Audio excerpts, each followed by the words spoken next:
Bismillahirrahmanirrahim. Assalamualaikum warahmatullahi wabarakatuh. Alhamdulillahi rabbil alamin. Wassalatu wassalamu ala sayyidil anbiya wa asrafil mursalin wa ala alihi wa sahbihi wa man tabi'ahu bihudahu ila yaumiddin. Ya ayyuhalladzina amanu taqullaha haqqa tuqatih wa la tamutunna illa wa antum muslimun. Rabbi shrah li sadri wa yassir li amri wahlul 'uqdatam min lisani yafqahu qawli, amma ba'du.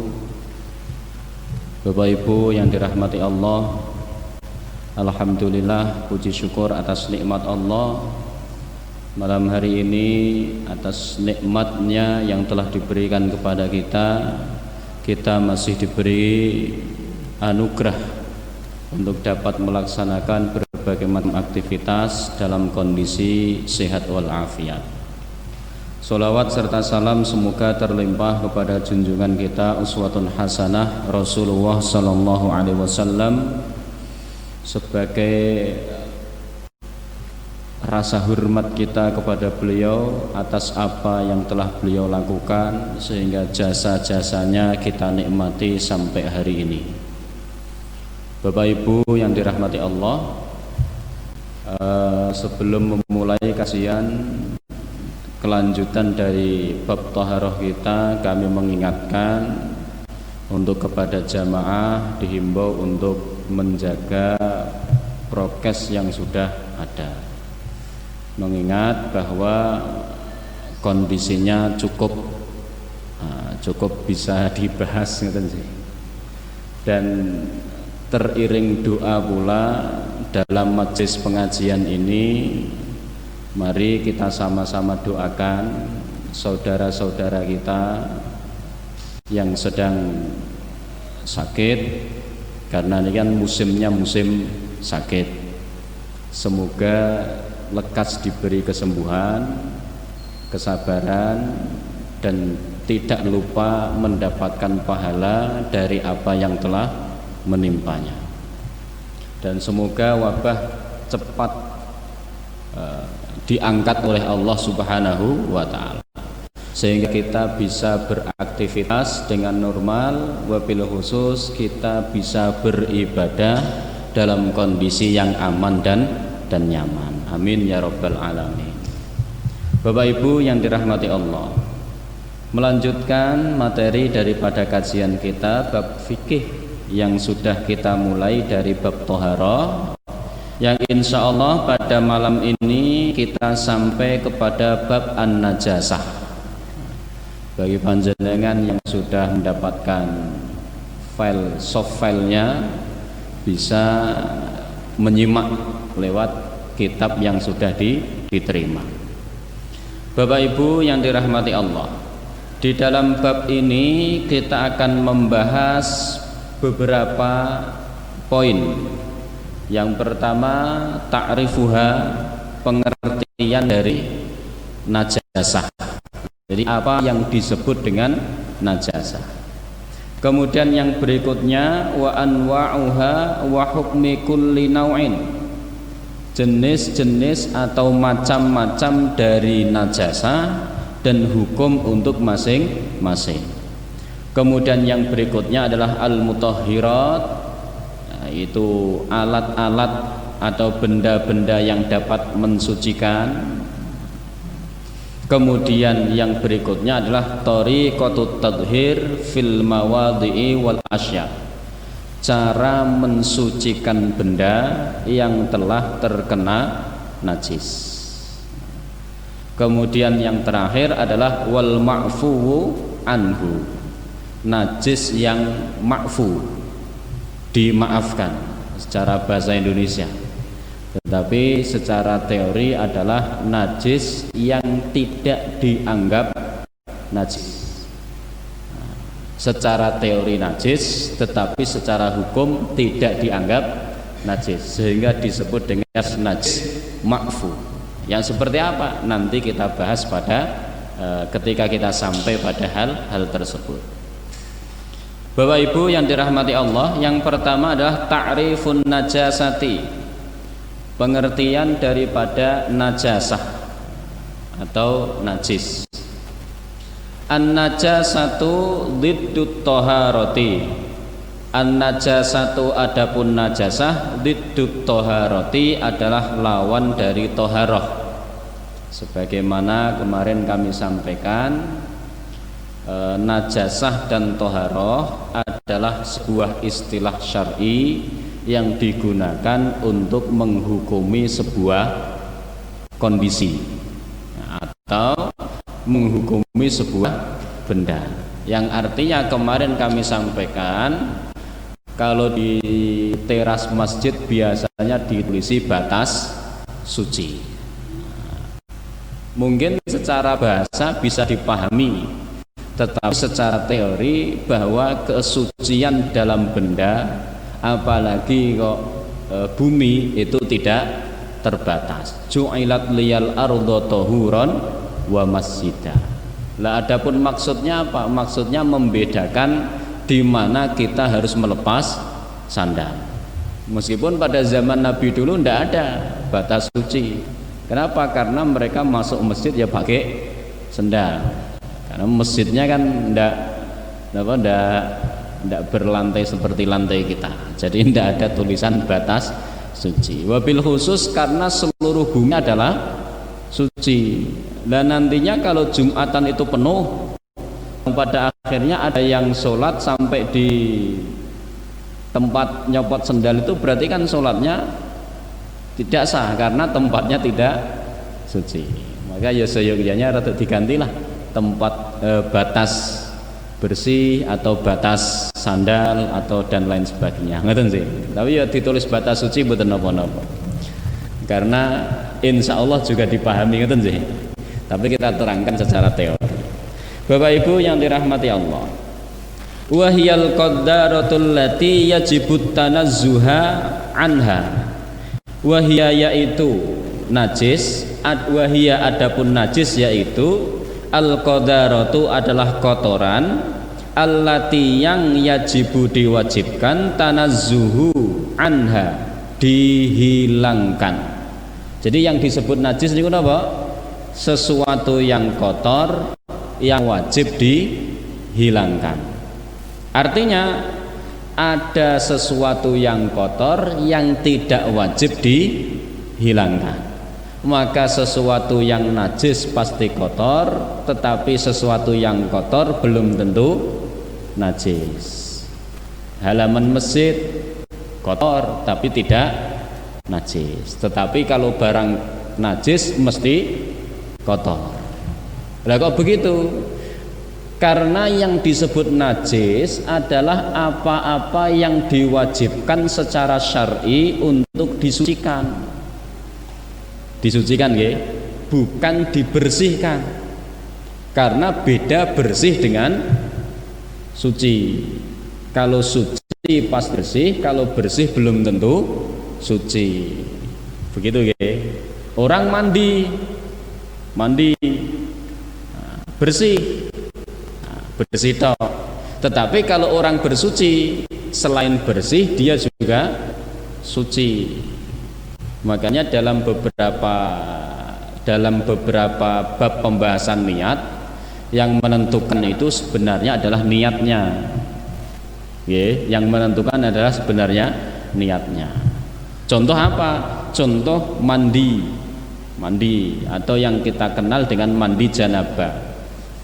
Jadi mandi janabah, yang membedakan mandi janabah dengan mandi biasa, dalam kurung mandi yang basah semua, itu yang membedakan apanya? Yang membedakan adalah niatnya.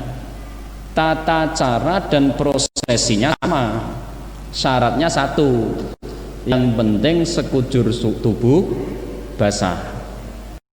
Jadi panjenengan perhatikan, untuk wudhu di syarat rukun terakhir ditulis dengan tartib, gitu nggih.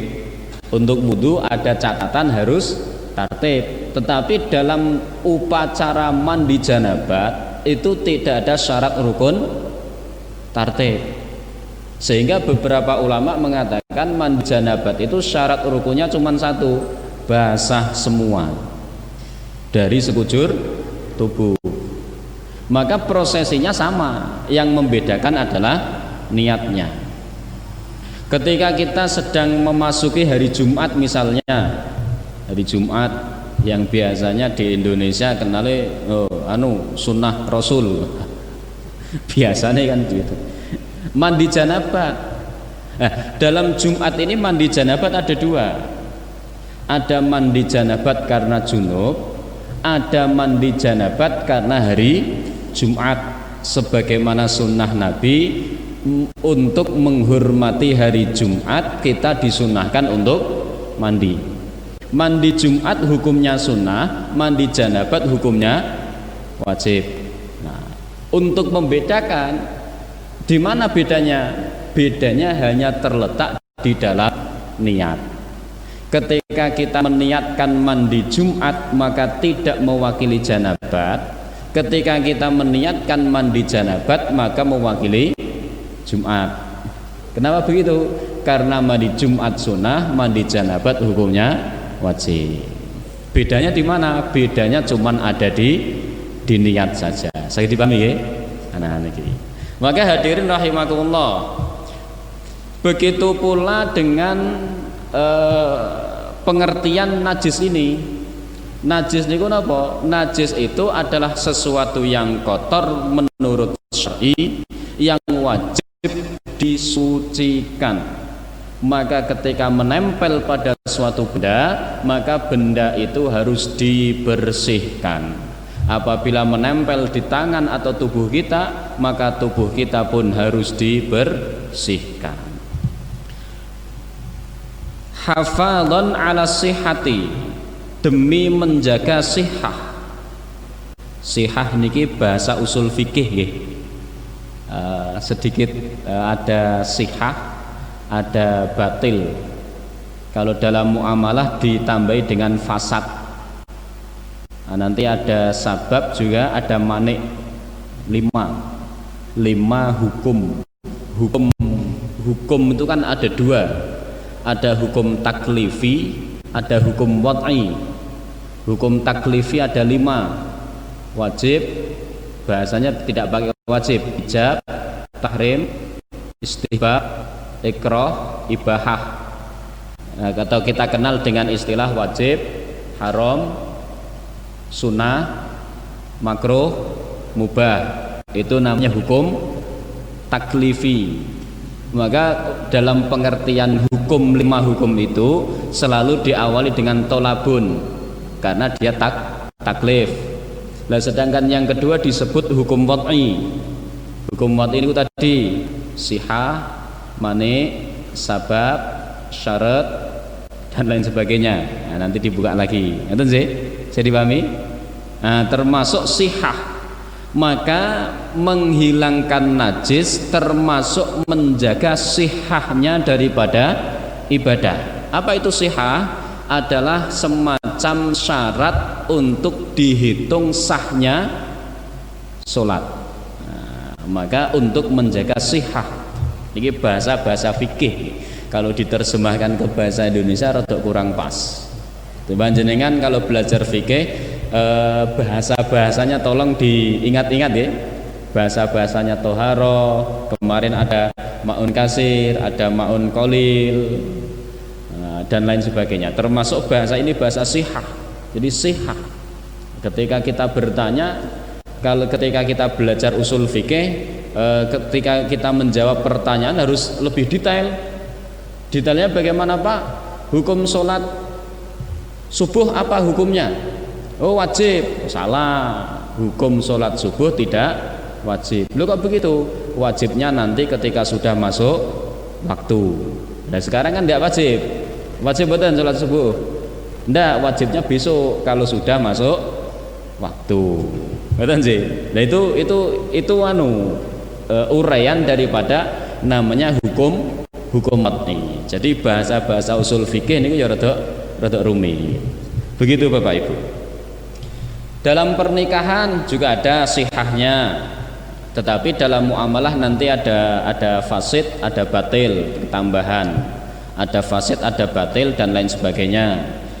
Atau kita misalkan warga Kendal, kan itu sih, kita warga Kendal sudah terbiasa pakai bahasa Hunda, mbuh merke apa wae sebutane Hunda. Ini kan nek cara akad muamalah kan apa? Ya batil, bisa jadi tidak sah. Lah kenapa? Ketika membeli tembunge Honda tapi yang diambil Yamaha, atau ketika pinjem, Pak aku nyeleh Honda nih, oh ya kayak jiko sing dijiko Yamaha, kan ini tidak sah. Tetapi karena bahasa itu sudah dipahami, maka bahasa itu menjadi bahasa yang kemudian dikaidahkan, ya tidak apa-apalah bahasanya apa, yang penting difahami. Al umuru bimaqasidiyah, ngoten napa mboten pokoke ngoten. Maka hadirin rahimakumullah, ya sebenarnya begitu nek menurut kami dalam perkara seperti ini, termasuk pernikahan juga begitu. Kadang kalau pas menghadiri pernikahan tuh ribet jelimet, apalagi pas akad salamannya kurang mantep ora sah. Terus apa rada kaget wae mboten sah. Lha padahal nak dihitung-hitung wong jenenge wong lanang niku nggawa keluargane, wis nggawa mahar, tujuane ya ngelamar. Itu ora ya jane wis pokoke aku terima ngono. Bapak itu ngomong tak nikahkan sampean karo anakku. Anake wonge jawab tak terima, ngono ya wis sah kok ngono. Lah soalnya kan tidak mungkin datang ngelamar ibunya, kan tidak mungkin. Pasti yang dilamar gitu. Lah itu dalam bahasa muamalah seperti itu. Hadirin rahimakumullah, maka seyogyanya nek panjenengan pengen lebih detail lagi ya dipelajari dalam bab usul fikih yang insya Allah akan sedikit kita sampaikan.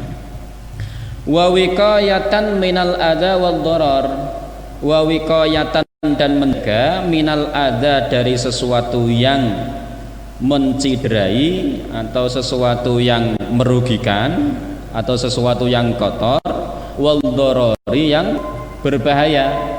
Maka saat kita mensucikan najis itu tujuannya dua. Satu, untuk toharoh lisihah, supaya ibadah kita sah. Kemudian yang kedua, untuk membersihkan diri, menjaga diri dari sesuatu yang berbahaya. Maka sesuatu yang dianggap najis oleh syar'i pasti itu berbahaya. Betul sih?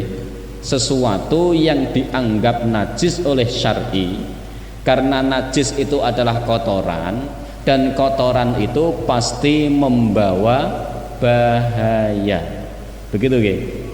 Maka sampai detik ini loh, kecuali nanti ada yang memahamkan kembali. Sampai detik ini saya sendiri tidak meyakini bahwa sesuatu yang diharamkan itu membawa obat. Kan itu, oh boleh makan haram, sing penting nek kanggo obat. Misalnya nek wong Jawa niku obat gatel kondengkek, misalnya ngoten. Mriki enten mboten? Banyak nggih. Misalnya kan, kalau sesuatu itu membawa manfaat tidak mungkin diharamkan. Asas daripada pengharaman sesuatu itu adalah membawa madharat. Bako dalam bentuk pohon asli,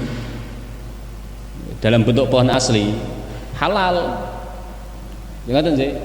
Dan jarang di fatwa ulama niku tidak membahas tentang bako. Yang dibahas adalah rokok.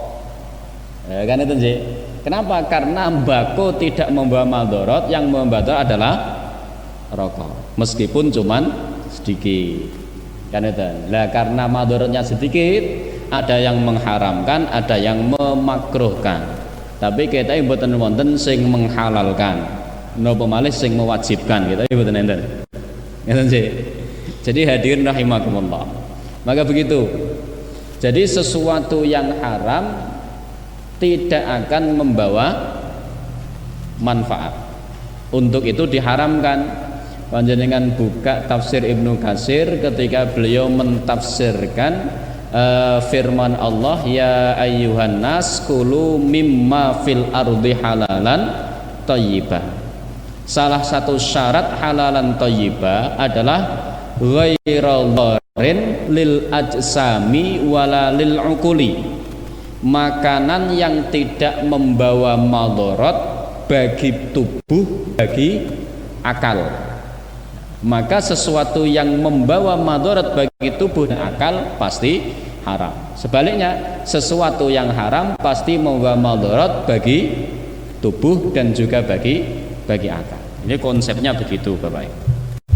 Maka untuk itu salah satu manfaat daripada turunnya syariat adalah menjaga kemaslahatan bagi manusia, sehingga sesuatu yang najis itu adalah sesuatu yang kotor, kemudian wajib hukumnya untuk mensucikan guna menjaga syarat sah daripada ibadah, juga menjaga manusia dari mara bahaya. Demikian Bapak Ibu, saya dipahami ya? Maka jangan bertanya kaidahnya apa, rumusnya apa. Kalau air ada kaidahnya, ada rumusnya, di atas 2 kullah atau di bawah 2 kullah. Tetapi kalau najis kaidahnya apa? Tidak ada kaidahnya. Lah untuk mengetahui barang ini najis atau tidak, salah satu caranya, solusinya adalah banyak membaca keterangan atau kitab-kitab dari para ulama, sehingga kita tidak bisa menentukan. Kan ngoten. Nah, termasuk yang sering diperdebatkan, diperbincangkan itu kan sholat di lapangan. Dan ngeten, sholat di lapangan, sholat id, yang satu oke, yang satu tidak oke. Lah kenapa tidak oke? Karena lapangan kotor. Kita tahu sendiri, wong main bola nek kebelet pipis langsung ngatur mau ngeten to. Sehingga berkemungkinan di sana banyak barang najis. Kan gitu. Lah maka di sana kemudian kan ada solusi sebenarnya. Apa? Memang nek sore diuyoi orang, kalau pagi kan diembuni oleh Allah. Maka embun itu akan mensucikan kotoran-kotoran yang ada. Hadirin rahimakumullah, wa hiya imma hisiyatun kal bauli wad dami. Yaitu yang pertama najis hisiyah, najis yang nampak dalam wujud, kal bauli seperti air kencing, wadami dan darah. Meskipun ada beberapa ulama yang tidak menajiskan darah, nanti dalam bab darah kita sampaikan. Wa imma hukmiyah maknawiyah, najis maknawi, kal janabah wal hadasil asghar, seperti janabah dan hadas kecil. Cuma nanti ngeten, yang hisiyah zat disebut najas atau najis, yang maknawi yang tidak nampak disebut hadas. Paham ya? Kalau najas, ada bahasa Al-Quran najas, bahasa kita najis, tidak bisa disucikan, tidak bisa air kencing dicuci, bisa kotoran manusia dicuci sakit, tidak bisa. Maka dia benda hissi. Tetapi kalau maknawi bisa, maka maknawi disebut dengan hadas, baik besar maupun kecil. Panjenengan yang saat ini sudah batal wudunya itu dalam kondisi najis maknawi yang disebut dengan hadas. Paham? Paham ya? Yang sudah batal wudunya dalam kondisi najis disebut kondisi hadas. Nah, niku. Itu yang maknawi, yang hissi nampak banyak. Nanti insya Allah di sini akan contohkan dari beberapa contoh barang-barang najis yang perlu kita hindari dalam ibadah kita. Bapak Ibu yang dirahmati Allah, hukumnya bagaimana hukumnya? Wujubu izalatiha syar'an wa tab'an.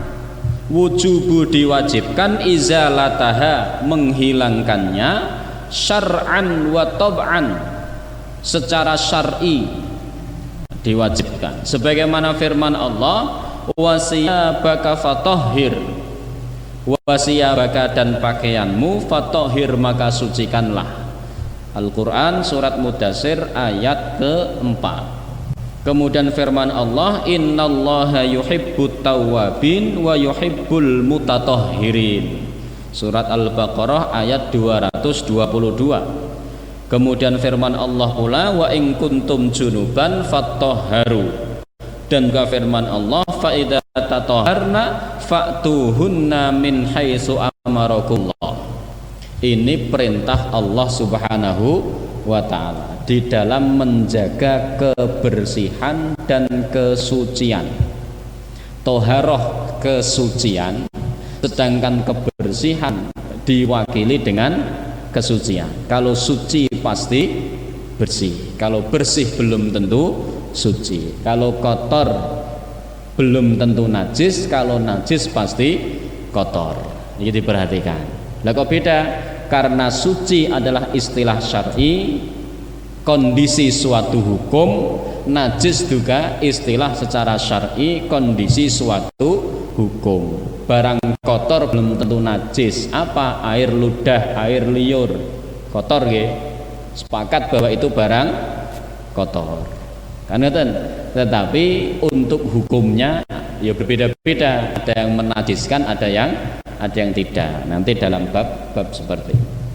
Hadirin rahimakumullah, demikian pengertian daripada najasah atau sesuatu yang najis, yaitu apa? Kotoran yang diwajibkan untuk dibersihkan dalam rangka menjaga kesucian. Kalau kita berbicara kesucian berarti berbicara syarat sah ibadah. Kemudian dalam rangka membersihkan jenisnya ada dua, ada hissiyah, ada maknawi. Maknawi niku kondisi hukum hadas, hissi niku adalah jenis bendanya. Maka bendanya dicari, apa yang disebut dengan najis. Hukumnya wajib disucikan ketika kita ketempelan itu. Jadi ketika kita kena barang-barang itu hukumnya wajib disucikan, dibersihkan dengan alat-alat yang sudah dianggap sebagai alat mutahhirat, alat-alat untuk mensucikan yang insya Allah nanti dibahas pada bab berikutnya. Demikian Bapak Ibu yang dirahmati Allah, takrif atau pengertian dari barang yang najis atau pengertian dari hal-hal yang dinajiskan secara syar'i. Saya dipahami nggih? Kemutan betul. Ya jane nek rada nyatet-nyatet sithik ngene. Tapi nggih insyaallah dihafalkan gampang. Najis niku apa?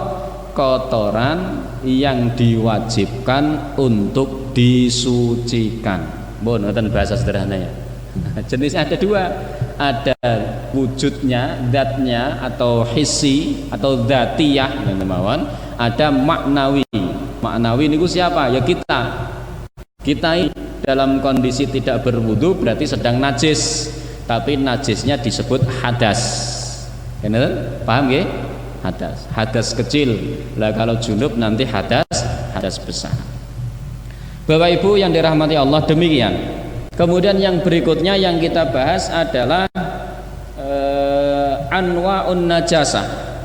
Macam-macam jenis daripada macam-macam najasah. Yang di sini disampaikan beberapa contoh dari barang-barang yang najis yang perlu kita perhatikan bersama supaya tidak ada dalam tubuh kita saat kita sedang beribadah, khususnya adalah ibadah yang salah satu syaratnya bersuci. Kalau baleni jenis-jenis najis ini atau macam-macam yang disebutkan di sini adalah contoh jenis najis yang tidak boleh ada saat kita sedang beribadah, yang ibadah itu membutuhkan syarat bersuci. Karena ada ibadah yang tidak butuh syarat bersuci. Napa kira-kira? Pengajian ini kan enten syarat bersuci. Ya ada, sunnah rukunnya ada, tapi kan bukan syarat sah, hanya afdholiyah saja. Bapak Ibu yang dirahmati Allah, yang pertama adalah ad-damu, darah. Darah. Meskipun beberapa pendapat ulama yang kami fahami dan yang pernah kami pelajari, darah bukan barang yang najis, tetapi di sini dikatakan sebagai barang najis. Dan nanti ada di sini pun ada pengecualian, darah yang tidak najis itu yang apa? Darahnya para syuhada, khususnya adalah syuhada yang wafat di dalam medan perang ketika sedang memperjuangkan agama Allah, yang dalam fikih harus dimakamkan, dikuburkan dengan pakaiannya lengkap, tidak boleh dikafani, tidak boleh dimandikan, tidak boleh disolatkan. Begitu kira-kira begitu ya. Kalau disolatkan boleh atau enggak ya? Kok lupa saya. Kita yang mutlak tidak boleh itu dimandikan sama dikafani. Kalau disolatkan nanti dalam babnya. Nah, dalam kondisi berdarah-darah tidak dimandikan, sedangkan orang yang wafat seharusnya dimandikan. Maka dalam kondisi itu dimasukkan darah dari sang syuhada yang telah mati syahid, itu hukumnya adalah suci. Oh, berarti boleh untuk wudhu? Tidak boleh. Suci belum tentu mensucikan, karena salah satu syarat untuk digunakan bersuci adalah suci mensucikan. Begitu Bapak Ibu. Kita baca atau nanti kita terangkan di akhir, kita tambahi sedikit-sedikit. Ad-damul masfuhi al-jari minal madbuh awil khariji minal insan. Yang dinajiskan adalah ad-damul masfuhi. Ad-dam yaitu darah, al-masfuh yang mengalir, al-jari minal madbuh itu yang mengalir dari hewan yang telah disembelih, awil khariji atau keluar minal insani dari tubuh manusia. Wa minhu, contohnya damul haidhi, yaitu darah haid. Jadi nanti seiring kula bikin panjenengan bingung dengan banyak menyampaikan pendapat para ulama. Itulah tujuan kenapa kami pakai fikihnya fikih muqaranah. Tasih kemutan nggih napa fikih muqaranah?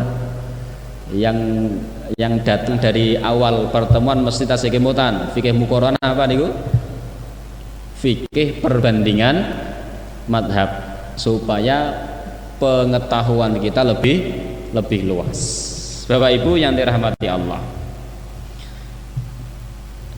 yang dinajiskan adalah adam al-masfuh al-jari minal madbuh, darah yang dialirkan, yang mengalir dari hewan yang sembelih.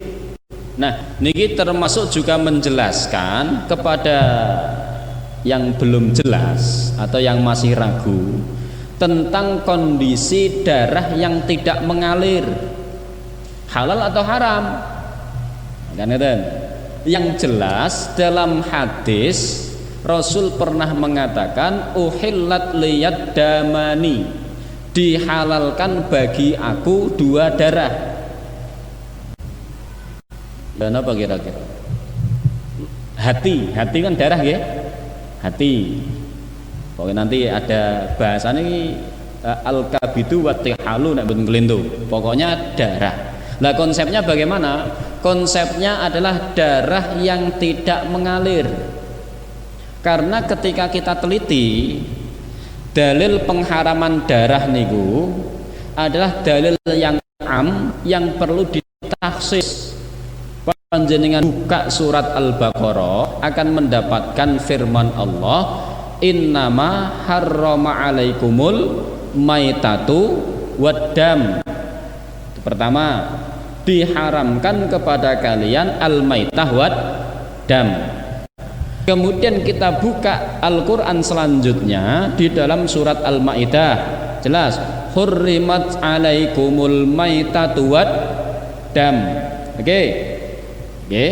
Kemudian kita buka ayat berikutnya di dalam surat Al-An'am, kita akan dapatkan kulla ajidu fi ma uhiya ilayya harraman ala ta'imin ayyat amuhu illa ayyakuna maitatan au damam masfuha. Saya kemudian konsep dalil am ketemu dengan dalil khas. Maka am tidak amalkan sebelum adanya taksis. Apa itu taksis? Pengkhususan. Maka dam niku umum. Kenapa? Karena dam niku dari berbagai macam jenis. Maka dikhususkan dalam surat Al-An'am, darah yang diharamkan adalah ayyakuna maitatan au damam masfuha, darah yang teralirkan. Ini harus dipahami. Sehingga ada beberapa darah yang tidak mengalir. Ketika kita menyembelih hewan atau memakan daging, tidak dipungkiri bahwa di dalam sela-sela daging itu ada darah-darah yang masih tersisa, begitu ya. Nah, bagaimana hukumnya? Kalau secara syar'i yang diharamkan adalah darah yang dialirkan. Ketika panjenengan menyembelih sapi, di bawah lehernya ditadai baskom. Artinya yang diharam itu yang ditadai baskom, yang masuk ke baskom. Kenapa? Karena dia masfuh.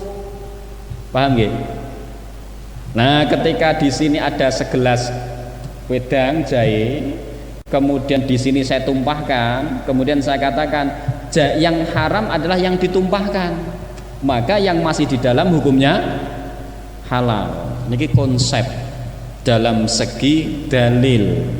Sering kami sampaikan, dalil niku ada dhonni, ada qat'i. Tidak sembarangan. Jadi tidak sembarangan nemu dalil terus dibenturke blek. Wah, ya niki ya bingung. Sebagaimana kemarin tak sampaikan, kita masih bingung hukum sholat suruk, kan ngeten? Karena sholat bertepatan pas matahari terbit. Ada yang diundur dulu 10 menit, kan ngeten? Diundur dulu 10 menit. Oke, diundur dulu 10 menit. Sedangkan waktu duha itu dimulai dari terbitnya matahari dengan jarak 2 tombak. Berapa derajat niku 2 tombak niku? Kan itu. Artinya kalau ditunggu lagi 10 menit atau lebih dari 10 menit, maka dia sudah tidak masuk suruk, tapi masuknya adalah duha. Tapi kan ada larangan sholat ketika matahari terbit. Nah, larangan di sana adalah larangan dari jenis dhonni, kan itu. Sehingga di sana hadis tersebut adalah jenis umum. Nah, kan itu. Sedangkan perlu ditaksiskan dengan perintah suruk. Maka di sana kesimpulan para ulama termasuk dalam kitab ini nanti disampaikan sholat apa yang tidak boleh dilakukan ketika matahari terbit. Nah, saya buka sekalian, okay. Sholat apa yang tidak boleh dilakukan ketika matahari terbit? Sekedar. Yang tidak boleh adalah sholat sunnah zaidah atau sholat sunnah tambahan yang dilakukan oleh seseorang. Kalau di sini bahasanya kemarin bukan zaidah. Sekedar, insya Allah ada mangke di bab sholat lah, kan kata. Di bab sholat insya Allah nanti diterangkan dalam bab jenis-jenis sunnah ghaira muakkadah. Ini hadirin hadirat Bapak Ibu, oh niki dalam kitab ini disebut nawafil mutlaqah. Nawafil yang mutlaqah, salat sunnah mutlak. Kalau dalam kitab lain disebut sunnah zaidah. Di kitab ini disebut sunnah mutlak. Apa itu sunnah mutlak? Salat sunnah yang dilakukan oleh seorang hamba yang tanpa sebab.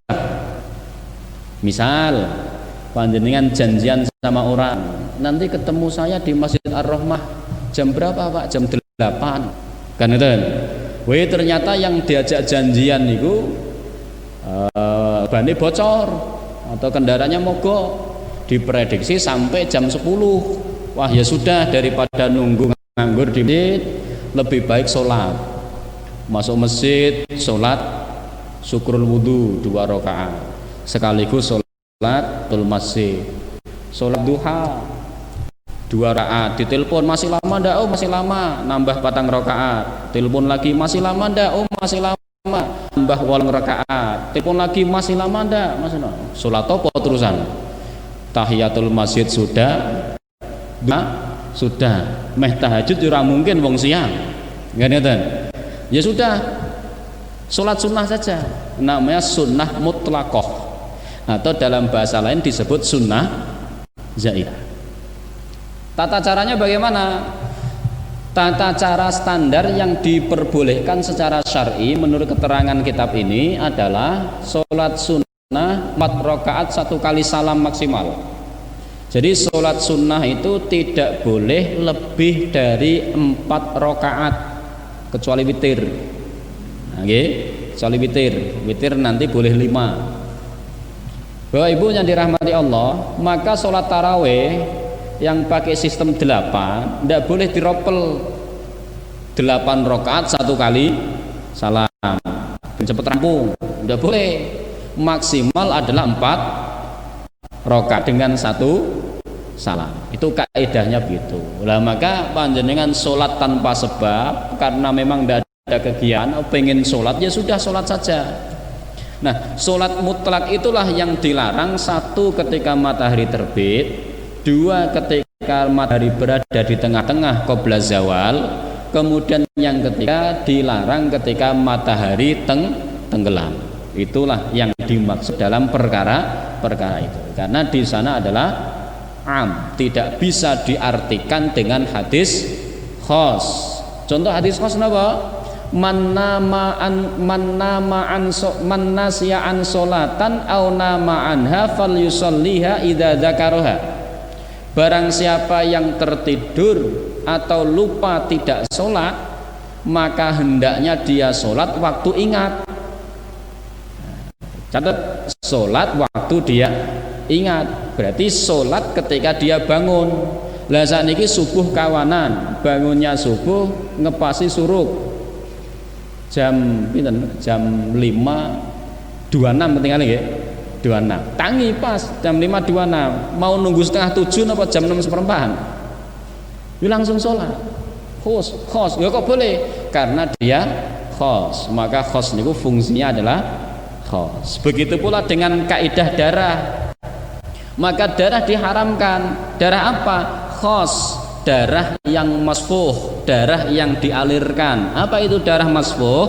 Al khariju minal madbuhi, darah yang keluar dari hewan yang telah disembelih.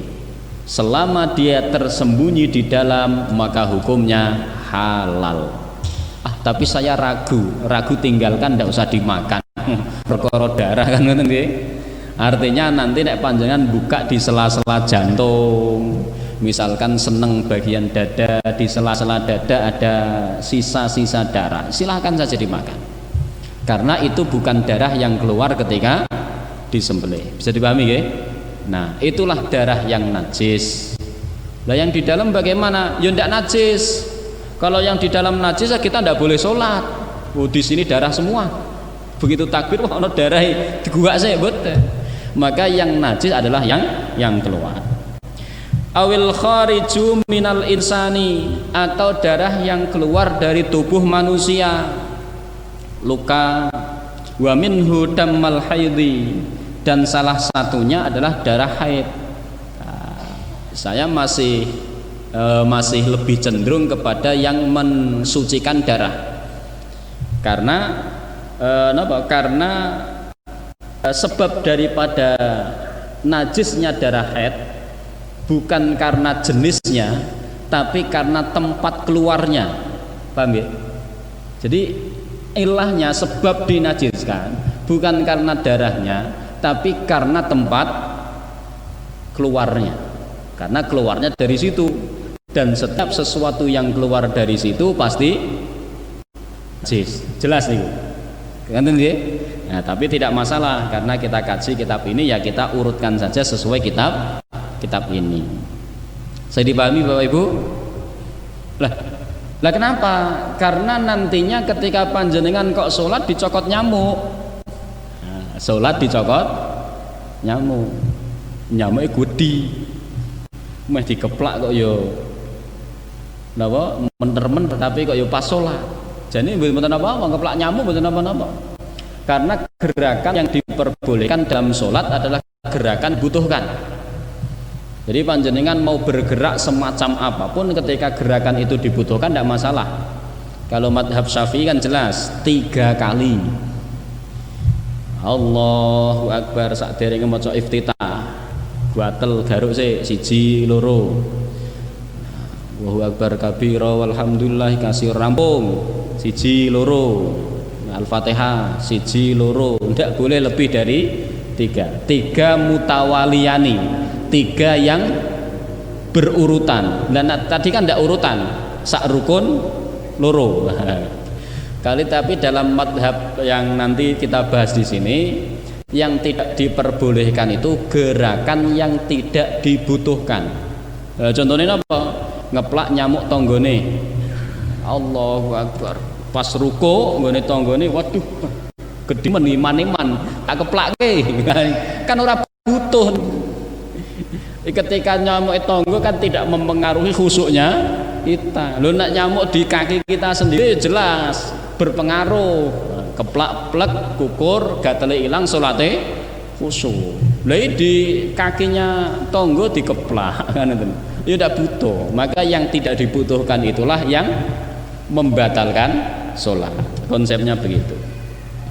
Hadirin rahimakumullah. Maka damul haid, darah haid dinajiskan sebagaimana di sini dicontohkan, tetapi dalam keterangan yang lain dinajiskannya darah haid itu berdasarkan jenis dari tempat keluarnya, karena keluarnya dari sana. Hayyan kana au maitan, baik manusia yang hidup atau yang sudah mati, darahnya sama-sama najis. Illa dammas syahidi, kecuali darahnya orang syahid.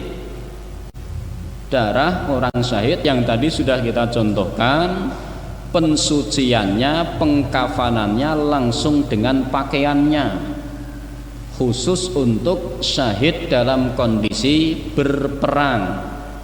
Kalau syahid dalam kondisi selain berperang itu masih dengan kondisi biasa.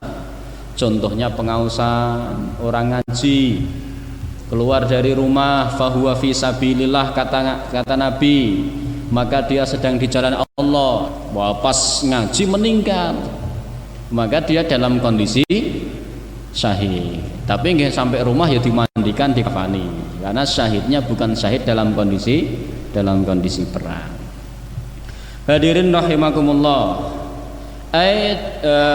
Sebagaimana firman Allah, audaman masfuha, surat Al-An'am ayat 145, as-sailu, yaitu yang mengalir. Waqad shahha an Umar radhiyallahu anhu, dan telah sahih hadis dari Umar radhiyallahu anhu, shalla wa jarahahu yan'ab yasir damman, kama qala Ibnu Hajar, ammad damul jamid kal kabidi wat tihali wal qalbi fahuwa tahirun. Darah syahid tidak dinajiskan sebagaimana hadis Umar. Yang kami contohkan untuk tidak menajiskan itu adalah darah yang keluar dalam kondisi berperang. Ketika Rasul dan para sahabat berperang, masuk waktu sholat, mereka harus sholat dalam kondisi perang, namanya sholat khauf, ya, sholat khauf, sholat dalam kondisi perang. Wal takum minkum ta'ifatun wal ta'ti ta'ifatun ukhra lam yusallu fal yusallu ma'aka wal ya'khudhu khidrahum wa aslihatahum.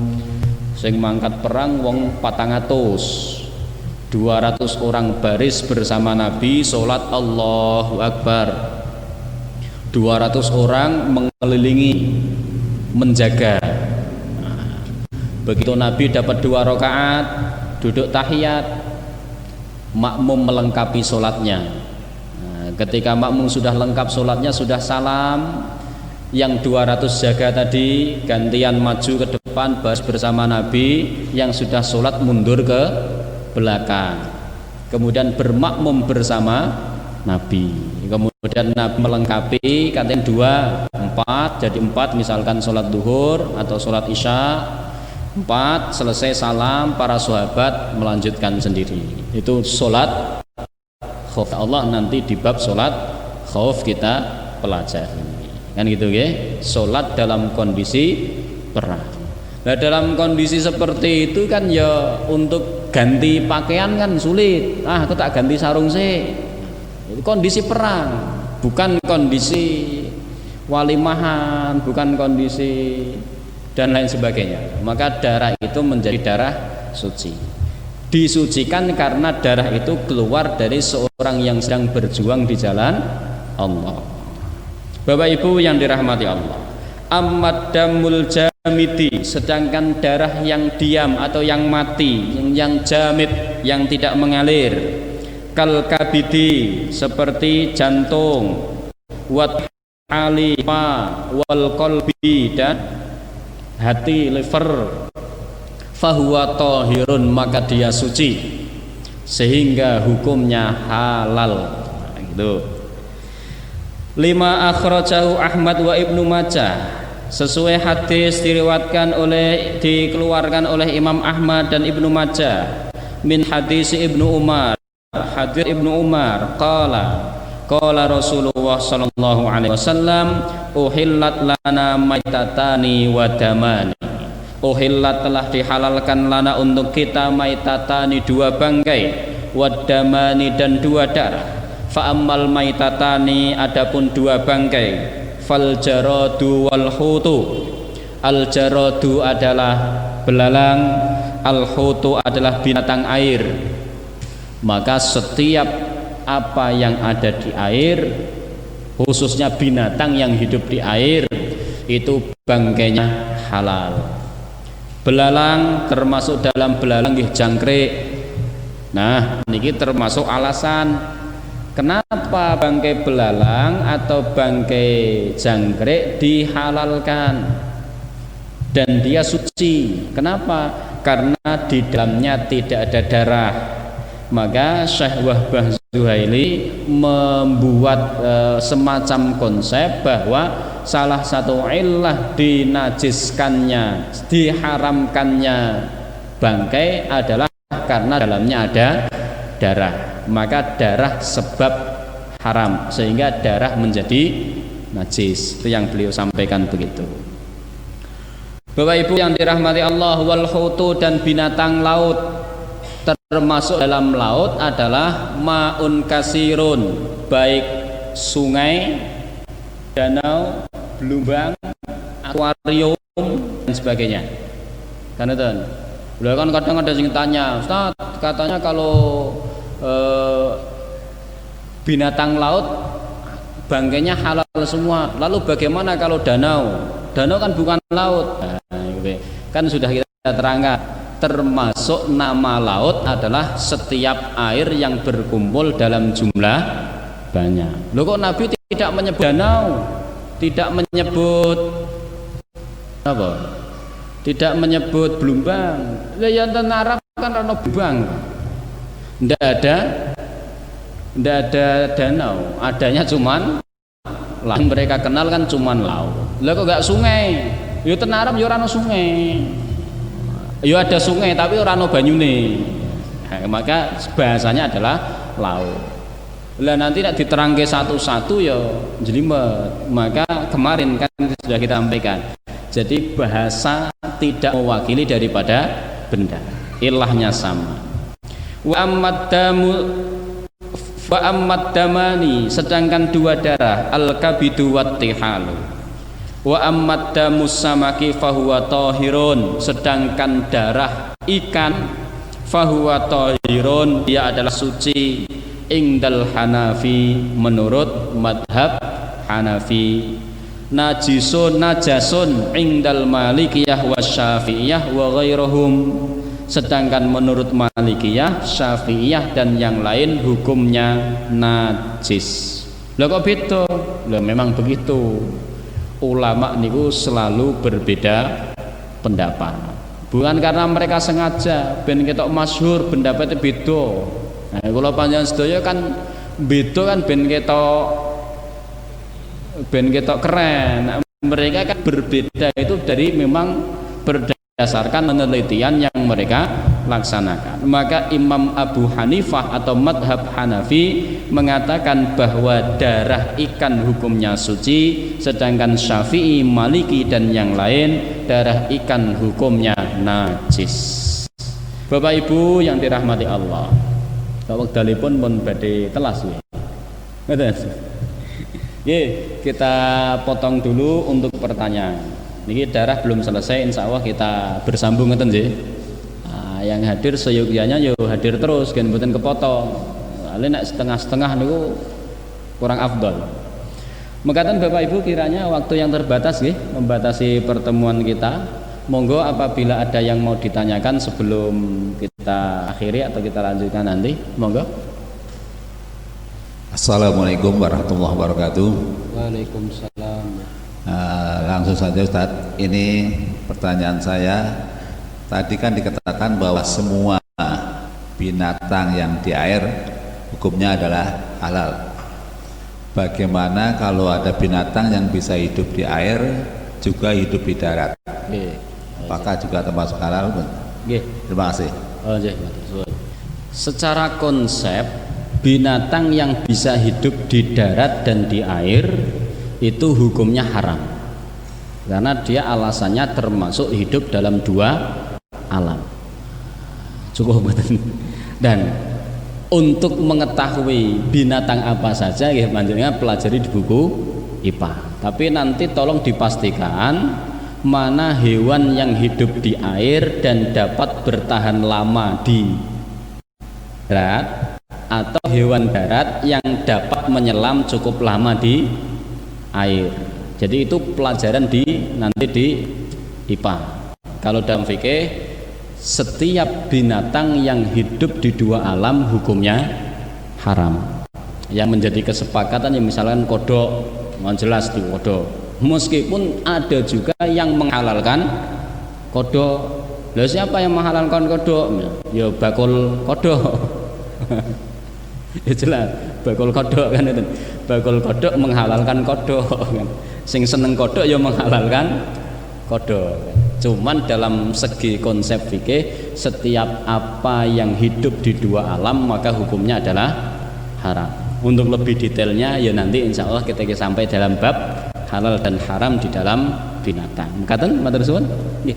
Sanesipun wonten Bapak Ibu. Oh nggih monggo. Terima kasih. Assalamualaikum warahmatullahi wabarakatuh. Waalaikumsalam. Tadi sisiko soal darah haid. Nggih. Di dalam pengalaman selama ini ada wanita yang haidnya normal. Nggih.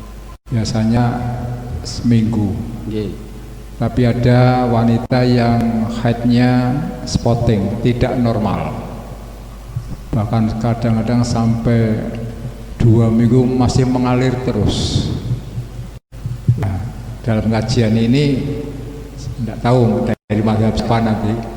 Selama ini kalau kita konsultasi kepada beberapa ustadz, khususnya dalam bimbingan umroh, haji, dia punya pendapat bahwa kalau wanita darahnya lebih dari 1 minggu, dia menghukuminya dengan namanya darah apa, istihadah atau apa itu.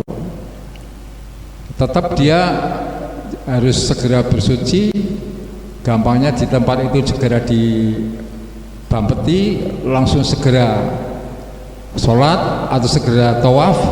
Nanti kalau keluar lagi ya mandu lagi kan gitu, bersihkan lagi. Nah ini terus bagaimana seperti ini?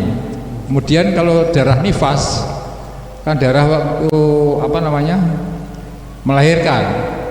Nah ini juga ada yang sampai setelah 40 hari itu masih terus saja. Ini kira-kira menurut Ustadz kajiannya bagaimana? Terima kasih. Kondisi darah yang keluar dari seorang wanita itu ada 3. Ada haid, ada istihadah, ada nifas. 2 hukumnya hadas, 1 hukumnya suci. Nifas dan haid hukumnya hadas sehingga tidak boleh beribadah. Istihadah hukumnya suci sebagaimana wanita suci. Kriterianya dus pundi? Yang pertama haid. Ini yang kami baca madhab Syafi'i, belum baca madhab lain. Madhab Syafi'i menentukan bahwa maksimal wanita haid adalah 15 hari maksimal. Jadi ketika lebih dari 15 hari maka sisanya adalah istihadah. Nah, untuk membedakan bagaimana? Untuk membedakan darah nifas, darah haid dan istihadah itu ada 2 cara. Yang pertama dibedakan dari jenis darahnya, membedakan antara jenis darah haid dan istihadah. Dikatakan di sana darah haid berwarna hitam dan berbau, sedangkan darah istihadah berwarna merah dan tidak berbau. Artinya bau darah biasa. Ini kondisinya begitu. Tetapi untuk menentukan itu agak sulit karena terkadang istihadah dan haid agak mirip. Setunggal malih warnanya. Kalau darah haid warnanya agak kehitaman, istihadah warnanya merah. Kemudian yang kedua untuk membedakan adalah membedakan jenis tanggalnya. Maka seorang wanita harus mengambil kebiasaan haidnya. Misalkan kebiasaan haidnya selama 8 hari dari tanggal 1 sampai tanggal 8. Seyogyanya hitungannya pakai hijriah, bukan pakai masehi. Tanggal 1 sampai tanggal 8. Maka ketika dia mengalami istihadah, dia tetap wajib sholat kecuali tanggal 1 sampai tanggal 8. Jadi entah nanti keluarnya tanggal berapapun keluar darah, maka dia 1 sampai 8 tidak sholat, 9 mulai sholat. Tapi masih keluar darah bagaimana? Maka keluarnya darah dalam kondisi istihadah tidak membatalkan wudhu, tidak membatalkan sholat. Tetapi di sana ada beberapa adab yang harus diperhatikan. 1, tidak boleh darah itu menembus ke pakaian luar sholat sehingga harus berlipat-lipat. Sama halnya dengan yang sudah tidak bisa nahan pipis, napa jenenge niku? Nah, beser atau wis tua karena tua dan lain sebagainya, itu sama, tidak boleh menembus pakaian luar, harus pakaian dalam, maka berlipat-lipat. Itu yang pertama. Yang kedua adabnya juga satu kali wudhu untuk 1 sholat wajib dan beberapa sholat sunnah, karena dia dalam kondisi itu tadi. Jadi dia 1 wudhu untuk 1 sholat. Itu berlaku untuk wanita istihadah. Ngeten sih.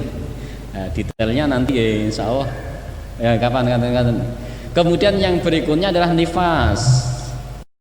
Nifas menurut madhab Syafi'i paling banyak adalah 40 hari. Ketika lebih dari 40 hari bisa berkemungkinan gandeng dengan haid.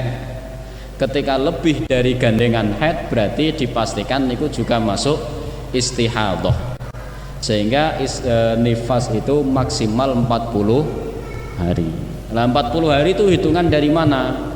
40 hari itu hitungan dari berdasarkan penelitian mayoritas, sehingga ketemu hitungan. Nabi tidak pernah mengatakan, tapi itu dihitung dari hitungan. Sebagaimana ketika madhab Syafi'i menentukan bahwa seorang wanita di umur 9 tahun sudah balik, ditandai dengan haid.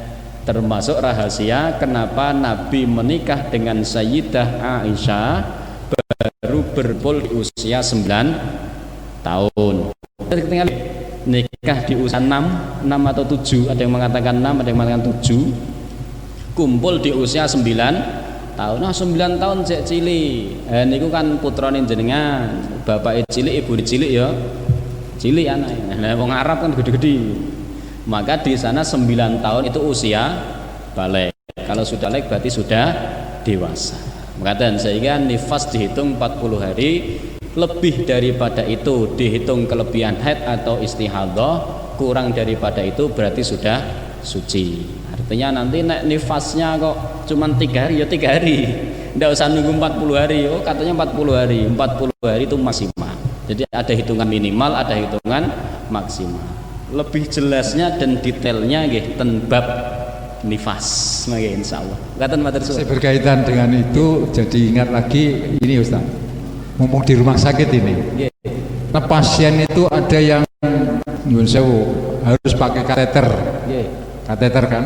Nggih. Dia punya anggapan, pernah saya ketemu kula niki sakniki betul saged salat lebih ulangi kateter terus kok karena najis niku. Nah, hal kondisi seperti ini menurut Ustaz bagaimana? Oke. Najis seperti itu menjadi penghalang sholat ketika dia kondisi normal. Nah, yang jadi masalah kan niku kondisi daruroh, sebagaimana beser yang keluar secara terus menerus. Maka ada istilah dalam bahasa syar'i, termasuk kenapa boleh tayamum. Jadi tayamum itu tidak mensucikan, tapi membolehkan sholat, tetapi dia tidak suci. Artinya ketika dia sedang sholat turun hujan berarti sholatnya batal.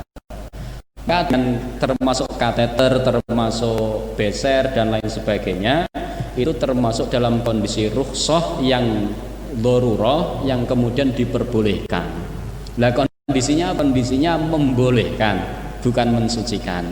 Artinya nanti kalau sudah dicabut ya disucikan kembali. Mengatakan sih, matur suwun. Bon, sekap Bapak Ibu. Sekap. Oke, monggo. Assalamualaikum warahmatullahi wabarakatuh. Waalaikumsalam. Di sini kami minta penjelasan, Pak. Caranya mencuci, Pak. Mencuci pakaian. Itu kan bisa kita katakan relatif itu. Lalu pada dasarnya yang dikatakan sudah bersih dan suci itu bagaimana caranya? Sebab kan mungkin pakaian itu ada yang kotor, ada yang terkena najis dan sebagainya, campur aduk dicuci saja. Minta penjelasan. Sekian, terima kasih. Nggih, matur suwun. Dan suci itu kondisi hukum. Nggih. Kondisi hukum pada diri kita ketika kita sudah toharoh, maka suci tidak melekat pada pakaian, suci melekat pada diri kita, sehingga pakaian tidak bisa dikatakan suci, tapi pakaian dikatakan bersih, bebas dari najis. Najis nempel pada pakaian disucikan, maka pakaiannya jadi bersih. Nah, ngerti nggih? Karena najisnya adalah najis ma'dat hisiyah. Sedangkan yang dikatakan suci ketika kita sedang berhadas kemudian toharoh, maka kita dalam kondisi suci. Nah, pakaian yang suci dan pakaian yang terkena najis atau pakaian yang bersih dan tidak ada najisnya itu apakah harus dicuci? Tidak, selama bekas najisnya sudah hilang. Nah, jadi tidak harus dicuci. Cara membedakan bagaimana? Ya monggo, makanya jenengan pesen sama yang nyuci, ini yang kena najis, ini yang tidak. Misalkan kita sarung kena ompol, momong putu, sudah 1 tahun sudah makan, nah, kemudian ompolnya kan najis. Pagi kita lupa kena sedikit, kita sampir ke, kemudian sholat isya kita pakai, kan itu? Nah, kita cium baunya, sudah tidak ada zatnya, sudah tidak basah, sudah tidak bau, maka dia menjadi bersih. Ngerti sih? Jadi boleh dicuci, boleh dijemur, diusek-usek debu juga boleh. Maka untuk membedakan yang suci sama yang atau yang bersih atau yang ada najisnya itu tadi. Jadi ketika zatnya telah hilang. Ngerti sih? Nah, untuk suci itu melekat pada diri kita. Kalau kita sudah berwudu berarti kita sedang suci. Mengkaten matur suwun cekap. Nggih, sanesipun boten wonten nggih. Bapak Ibu yang dirahmati Allah, mengkaten yang dapat kita kaji pada kesempatan malam hari. Kurang lebihnya kami mohon maaf. Mari kita tutup dengan doa kafatul majlis. Subhanakallahumma wa bihamdika asyhadu an la ilaha illa anta astaghfiruka wa atubu ilaik. Wabillahi taufiq wal hidayah. Wassalamualaikum warahmatullahi wabarakatuh.